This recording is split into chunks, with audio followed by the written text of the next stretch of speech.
پہلے تو میں نے مسلمانوں کے اخلاق سنے تھے، اب تو میں نے دیکھ بھی لیے، پر یہ بتا جب 12,000 آیا تھا جان کیوں نہیں چھڑائی؟ تو حضرت چارہ کاٹتے کاٹتے رو پڑے، فرمانے لگے تو نہیں نہ جانتا یہ بیٹیاں سانجی ہوتی ہیں، پتہ نہیں نا؟ میرے رسول پاک نے تو حاتم تائی کی بیٹی کے سر پہ کپڑا رکھ کے کہا تھا بیٹیاں برابر ہوتی ہیں، تو یہ نہیں پتا جب اس کی 6 بیٹیوں کی شادی ہوئی ہے میرے اندر روحانیت کتنی بڑی ہے۔ فرمایا پھر 12,000 آیا ہے تو 2-4 بچیاں پھر گئی ہیں، تو یہ نہیں پتا میں اندر سے راضی کتنا ہوں، میں تیری نوکری کرتا رہوں گا، پتہ نہیں اللہ کتنی بیٹیوں کو بیاہ دے گا۔ اتنا رویا وہ عیسائی کے پیروں میں بیٹھ گیا، کہنے لگا بابا میں نے تیری مخالفت کی ہے پر تیرے قریب آ کے پتہ چلا ہے کہ تو بہت اونچے اخلاق کا مالک ہے، اور اگر تیرا یہ مقام ہے تو تجھے اخلاق سکھانے والے محمد عربی کی شان کتنی ہوگی۔ ظالم کی بولیے جاتے نہیں لوگ جھوٹے گواہ بن کے، وکیل صاحب کو نہیں پتا ہوتا کہ یہ بندہ مجرم ہے جو میرے پاس آیا، کیا مجرموں کے وکیل نہیں ہوتے؟ بولے تو اس کو پتہ نہیں ہوتا وکیل صاحب کو کہ یہ صاحب مجرم ہے، میرے پاس مقدمہ لے کے آئے، اور اگر بے ادبی نہ ہو جائے تو میرا خیال ہے قاضی عدالت کو بھی پتا ہوتا ہے کہ مجرم کون ہے اور مظلوم۔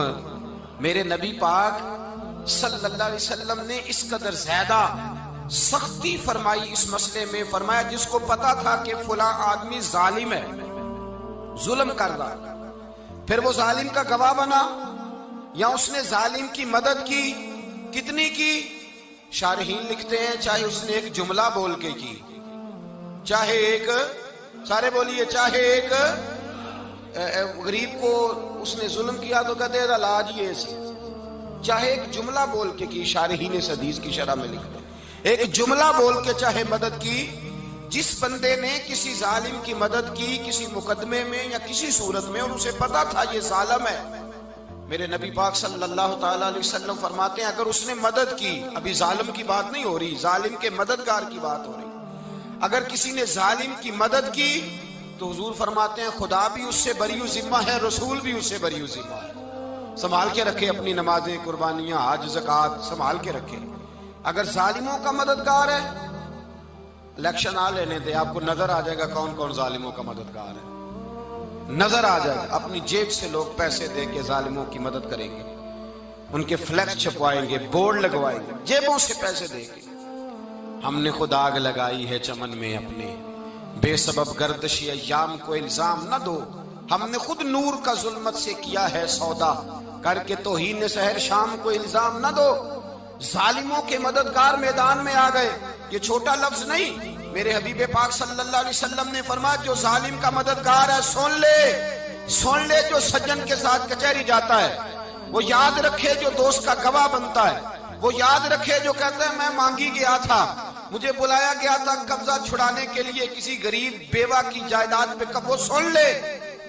تو مدد کر کے نہیں آیا، تو خدا کے ذمے سے نکل گیا ہے۔ رسول پاک نے فرمایا تیرا میرا تعلق ختم ہو گیا، تو ظالم کا مددگار ہو گیا۔ پھر تو کہتا میں بے چین ہوں، میں بے قرار ہوں، میں آزمائش کا شکار ہوں، پلٹ کے دیکھ تو صحیح تیرا گناہ کتنا بڑا ہے۔ میرے نبی پاک صلی اللہ علیہ وسلم کا ایک اور فرمان سن لیں، ابن ماجہ ابو داؤد میں موجود ہے، اس حدیث کو آپ نے یاد کر لینا ہے، کر لیں گے انشاءاللہ، سارے کہیے انشاءاللہ، کر لیں گے یاد۔ حضور صلی اللہ علیہ وسلم نے فرمایا اگر تو ظالم کی مدد کرے گا نا، یہ لفظ دل کی تختی پہ لکھ لینا، یہ مکافات عمل ہے، مکافات عمل دنیا، ادھر کرو گے تو ادھر بھرو گے۔ فرمایا اگر تو کسی ظالم کی مدد کرے گا، سن لے حضور کا فرمان ہے،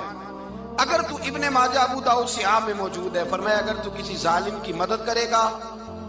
تو رب تعالیٰ مرنے سے پہلے تیرے اوپر بھی ظالم کو مسلط کر دے گا، تیرے اوپر بھی ایک دفعہ ظلم ضرور ہوگا اگر تو ظالم کی، وہ کسی صورت میں بھی ہو سکتا ہے، کسی صورت میں بھی تیرا بیٹا ہی اٹھ کے ظلم کر دے گا، تو الجھ جائے گا، کسی نہ کسی جگہ تیرے لیے تباہی کا سامان ہوگا، تیرے اوپر ظلم ہوگا، اس لیے کہ تو ظالموں کا مددگار ہے۔ چاہیے یہ تھا کہ تو مظلوم کی مدد کرتا، انسانی ایمانی یقین کا فریضہ سر انجام دیتا، تو ظالموں کا مددگار ہو گیا۔ ٹٹول کے دیکھ لیں، رزلٹ نکال کے دیکھ لیں، ہمارے زمانے میں ظالموں کے مددگار زیادہ ہیں، اتنی لمبی زبانیں نکال کے ظالموں کی مدد کرتے ہیں، بڑے بڑے کالم نویس اللہ نے انہیں قدرت دی لکھنے کی، تو اپنا قلم ظالموں کی مدد میں خرچ کرتے ہیں۔ وہ لوگ جن کو اللہ تبارک و تعالیٰ نے قدرت دی، ہمت دی، طاقت دی، کچھ لوگ ان کے حلقہ احباب میں، وہ اپنے لوگوں کو استعمال کر کے ظالموں کی مدد کرتے ہیں، ظالموں کی مدد کرتے ہیں۔ میرے نبی کریم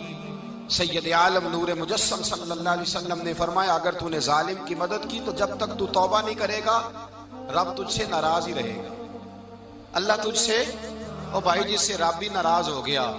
نہ کھانا نہ پینا نہ سونا نہ جاگنا نہ نیند، پھر تیری ہر چیز تیرے لیے آزمائش ہو جائے گی، پھر تیرا سایہ بھی تیرے لیے خوف کا سامان بنے گا، پھر زندگی جیتی جاگتی لاش بن جائے گی، تو اپنے کندھوں پر اپنی میت اٹھائے پھرے گا جب تو ظالم کا مددگار ہوگا۔